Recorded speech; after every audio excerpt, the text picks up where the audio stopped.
Say yes to new beginnings. Yes. Say yes to new standards of excellence. Yes. Say yes to engaging reportage with a difference. Yes. Introducing Yes International Magazine. The time to say yes to your dreams and aspirations is here.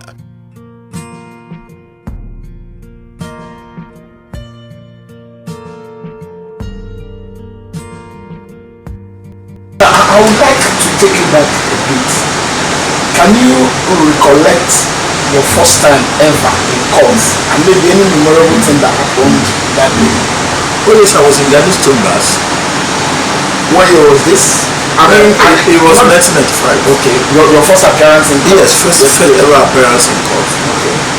I was appearing for a client against Abiola Bookshop. He supplied some materials and there was a failure of contract. So we sued Abiola Bookshop.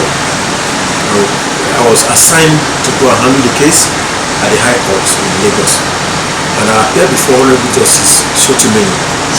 Sotumenu, who later became the Chief Judge of the state.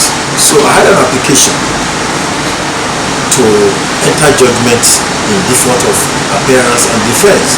Abiola Bookshop had not entered an appearance, they had not filed a defense. So I was to go there and convince the judge to give us judgment in default. So, and the client was there. And they had tutored me in the office on what to do. Then I got there, I couldn't talk.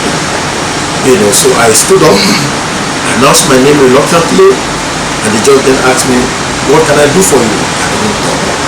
And he kept asking, counsel, what do you want? I couldn't talk. My client was furious. He jumped up, but he couldn't take my place. But yet I didn't know what to say. So the judge then said, I assume that you are a new week. So some other senior lawyers then said, yes, obviously it's a new week. So a lawyer got up and came and joined me and quickly checked through my file. The judge was angry. She rose and called off the court and went back into her chambers. So all other lawyers gathered around me and began to tell me what to do when the judge comes back. And this is what to say, I have an application for judgment, there's proof of service, remove in terms of the motion. So the judge came back, good enough, he put me through, and we got judgment that day. So the client eventually was very happy. Okay, now, I'll need you, in the course of your career, I'll need you to tell me, one, the most memorable case you have handled and why. It's Ogoni. What? Ogoni. The Ogoni crisis. Ogoni. Okay, what happened? You are still with Ghanaian? Oh yes. Okay. There are two occasions. The first was that we went for the Ogoni Civil Disturbances Tribunal, trying Kesaruwa, Ledomite, and the Ogoni 9. So we stayed in Ken's house at GRA Port Harcourt. So in the night, the senior lawyer whom I follow, Mr. Nemeka Michin, yes, then called me and said, we have another matter in Port Harcourt, in the High Court. I will lead other lawyers to the tribunal, you go and handle this matter. So he gave me the file, gave me the law report. I opened and read and discovered that there was a case of Professor Jaja Chinwa, who was an activist. Jaja Chinwa, okay. Who was an activist professor in the Rivers State University of Science and Technology. Then the Lieutenant Colonel Dada Kum, who was the military administrator of Rivers State, had sacked. So he ran to Chief Danifra and Chief had filed a case for his restatement, challenging his expulsion. So that's the case they gave me. And I said, I'm not going to do this to me. So, well, I had no choice. I went to the Rivers State High Court. I met Professor Jaga. He said, where's Chief? I said, he's not here. What of Amechina? He said, he's not here. I said, you are not serious. Is it you that they sent to come and do this case? I said, it's not possible. So he started to make frantic efforts to reach out to Chief, but he couldn't get the Chief. Amechina was already in court in the Ogoni Tribunal. He couldn't reach Amechina. And the Attorney General of Rivers State was in court with all his retinue of lawyers.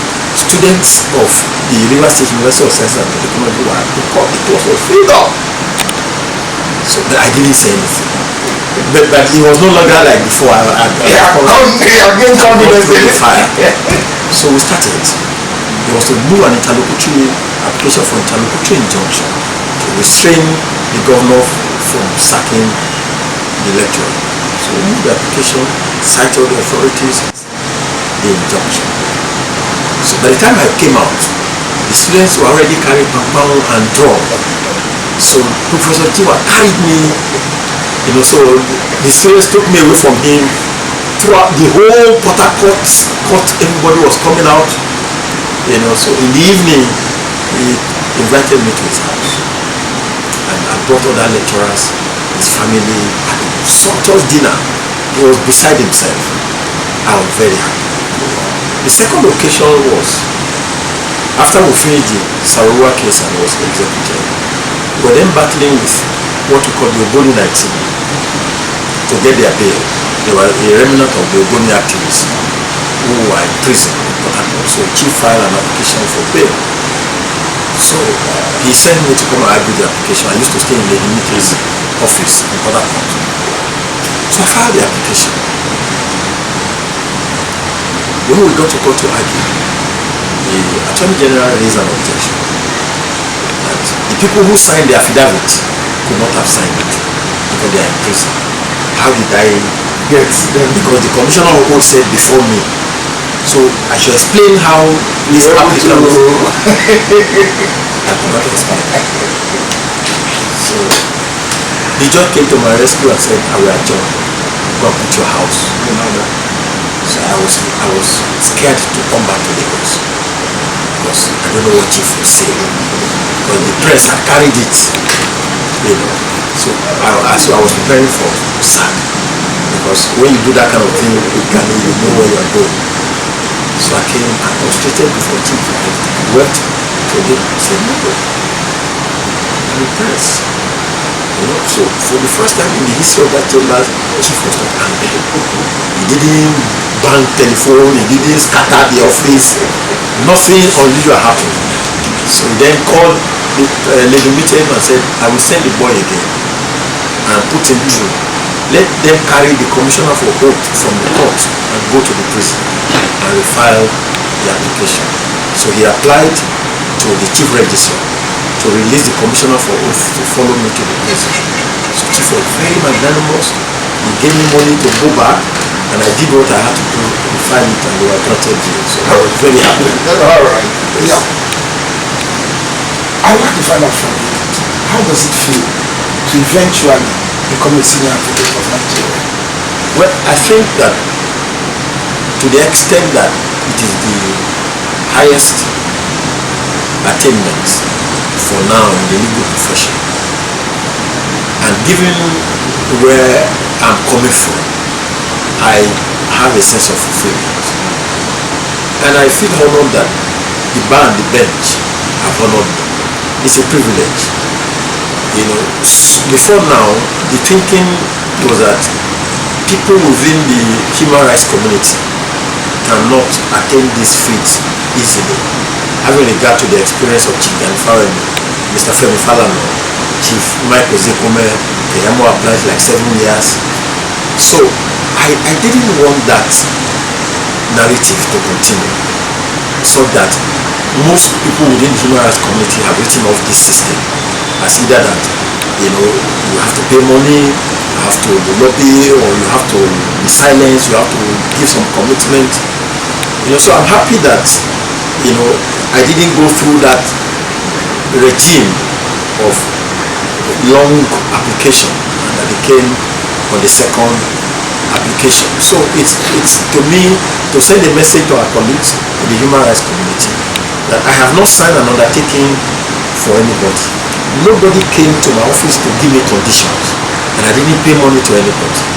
So I wanted to use myself as a model for my colleagues, especially in the human rights community, that if you get your acts together, if you are determined, if you can be passionate concerning the quest for elevation, you may not get it immediately, but eventually you will get it. So I'm happy, and before when we talk, it will look like it's because you are not a senior advocate, that's why But you are at a position to be able to assert authority, to speak with confidence, to speak with some kind of backing, knowing that it's not because you are frustrated, it's not because you are not there.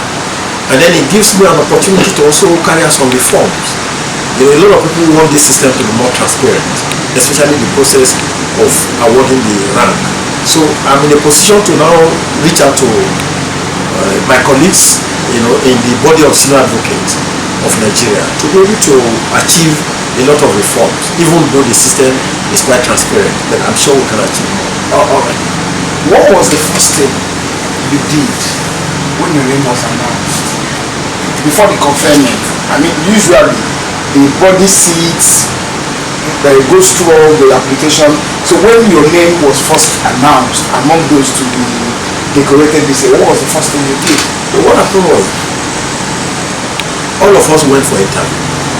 So July 2nd, July 3rd, in the Supreme Court in Abuja. So we appeared before panels of judges and others, very senior advocates. So after the panel, we concluded the hearing on the 3rd of July. And the Legal Practitioner Privileges Committee will meet on the 4th of July to finally shortlist those who will be awarded the rank. So the evening of the 3rd to the 4th was a night of tension. A night of tension. Tension, okay. Because everybody will be. So my wife called me and said, leave Abuja. I don't want you to go and sleep and don't wake up. The tension is too much. Come back home. So, and I took her advice. Packed my bag and came back home. So in the midnight I could not sleep. So we started praise and worship. The following day I could not concentrate. I didn't know what to call. So I then said, instead of remaining here and go and develop high blood pressure, let me go to court. So I went to court to appear before Judge Professor Obioso. Okay. So the case dragged so long. There was a case I was doing for Independent Petroleum Marketers of Nigeria. They were having some issues. So the argument took so long that I didn't eventually remember that was the day they were going to meet. So we're there 2 o'clock, I still arguing, 3 o'clock, still arguing, and my phone was no longer with me because the argument was quite tough. I concluded the argument at about 4:30. And I sat down. So suddenly I remember that the committee will have met by 10 a.m. So let's know. So I picked my phone and I saw congratulations. So at that point, I didn't know what to say. So I jumped up in the court. I said, my lord. He said, what happened? I said, my lord, it has happened. He said, what happened? I said, I have the news that I have been elevated. The whole court scattered everywhere. Journalists, my clients, all fellow lawyers. The judge prayed for me. That was the first time I got to know the course of active work, really, inside the court. So by evening time, the news had done, so calls started coming. So it was quite wonderful. All right. Now that you're a senior advocate of Nigeria, what is going to change about you? Well, you know that by virtue of Section 5 of the Legal Practitioners Act, the rank of Senior Advocate of Nigeria catapults you to an officer of the Federal Republic of Nigeria. So you see, the title is Senior Advocate of Nigeria. And what that imposes on you is leadership. So what has changed is that I am occupying a leadership position. And I must be careful where I go. I must be careful what I say. And I must be careful what I do. I would, as much as possible, no longer be able to appear in magistrate court, because that's an inferior court. And if I'm going to court now, I must go with a junior who can learn from me and be trained in the course of it. And what has changed also is that the kind of preparation for the cases I handle will be different, because you go to court, everybody wants to listen to you. The kind of work that is done must bring some excellence and will be some distinction. And then life must also become like a model for society in terms of your appearance and also in terms of how you influence people positively, especially those who are working under you. You know, so what has changed is that one has gained maturity and must now continue in that position of leadership and not bring reproach to that rank. When you recall that in Nigeria there are about 120,000 lawyers averagely. Those who have been elevated to Senior Advocate of Nigeria are just about 500. And by the time you take away those who have died, Timothy Williams, Obafemi Awolowo, Ganifa Emegram, Douglas, Mbanefo, so you see that those of us who are in active parties, we can't be more than 200 or 300. So one is occupying a privileged position and must not abuse it. We must continue to partner with judges to achieve justice. I'm in a position now to behave like a judge and advise a client and say, I can't pursue this. It's beneath me. I cannot take this on. I can advise you to seek alternative dispute resolution, but I cannot take this to the court. So those are things that all right.